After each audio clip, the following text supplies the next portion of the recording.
Et après Locronan, on reste en Bretagne pour découvrir la plage de Sables-d'Or-les-Pins dans les Côtes-d'Armor. Elle s'étend sur 3 kilomètres au milieu d'anciennes dunes et son histoire est intimement liée au coup de cœur d'un homme. On retrouve Valérie Leroux-Coleno avec Erwan Lousseau qui nous la raconte. Derrière la Pinède, une anse de 3 kilomètres.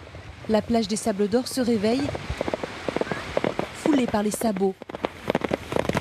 Un moment privilégié pour Albertine et Pauline, accompagnées ce matin-là par quelques baigneurs et même au large, un banc de dauphins en balade. C'est le paradis.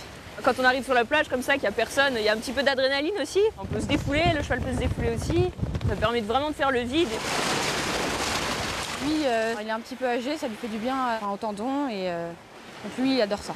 Presque déserte le matin, la plage des Sables d'Or-les-Pins prend vie l'après-midi, animée mais jamais bondée. Le sable, j'aime bien, il est fin ici. Il y a des plages où c'est gros, ça fait mal aux pieds. Pas beaucoup de monde, donc il y a de la place pour tout le monde. Il y a souvent du vent, donc ça permet de faire pas mal de voiles. Et il n'y a pas beaucoup de bateaux qui passent, donc on est tranquille. Pour les débutants, c'est bien. Une plage familiale sur laquelle on construit ses attaches de génération en génération. C'est la deuxième fois, non la troisième. Depuis qu'on est petit, on y vient régulièrement et avec nos enfants, on poursuit ce qu'on a fait quand on était plus jeune. Ça reste un endroit qui n'a pas beaucoup changé. J'ai 49 ans et ça fait 49 ans que je passe des vacances ici. En fait, ici, dans certaines villes-là, il y a des personnes, ça fait 3 générations qu'ils viennent. Autre terrain de jeu, en amont de la grande plage, les marais où l'on se baigne aussi. L'Illet, la rivière, se jette ici dans la mer, offrant aux plagistes une petite lagune atypique. C'est retiré, c'est calme. En face, on a la forêt. Et ici, on est à l'abri. Et puis, en plus, il y a un petit peu moins d'eau. Et les enfants, ça leur permet de jouer tranquillement.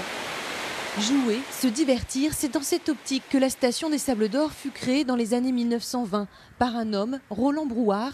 Après un coup de cœur pour le site, il rachète toutes les terres, rase les 40 mètres de dunes et conçoit une station dite climatique. La plage n'était pas l'attrait principal des visiteurs qui venaient ici. Ils venaient essentiellement pour les autres activités, le golf, le casino. On essayait à cette époque de quitter les villes industrielles et malsaines et de venir en vacances dans des lieux sains avec des grandes allées, des choses boisées. Une station imaginée pour concurrencer Deauville ou La Baule. Mais le krach boursier de 1929 fait tomber la station en désuétude. Elle revit aujourd'hui. L'esprit et l'espace veulent y être conservés. Oui, c'est une ville de jardin. Depuis, on essaye de sauvegarder au maximum tous ces parcs. Beaucoup de verdure et des maisons qui ne sont pas collées les unes contre les autres. Et il y a un petit côté un petit peu rétro qui n'est pas désagréable. Et pour les amateurs d'encore plus grands espaces, les Sables d'Or sont le point de départ d'une randonnée à couper le souffle vers le Cap Fréhel. J'aime beaucoup les hauteurs pour regarder la mer, les îlots, c'est grandiose, c'est grand, c'est magnifique. 3 heures de marche tout de même, le début d'une aventure vers d'autres plages plus escarpées.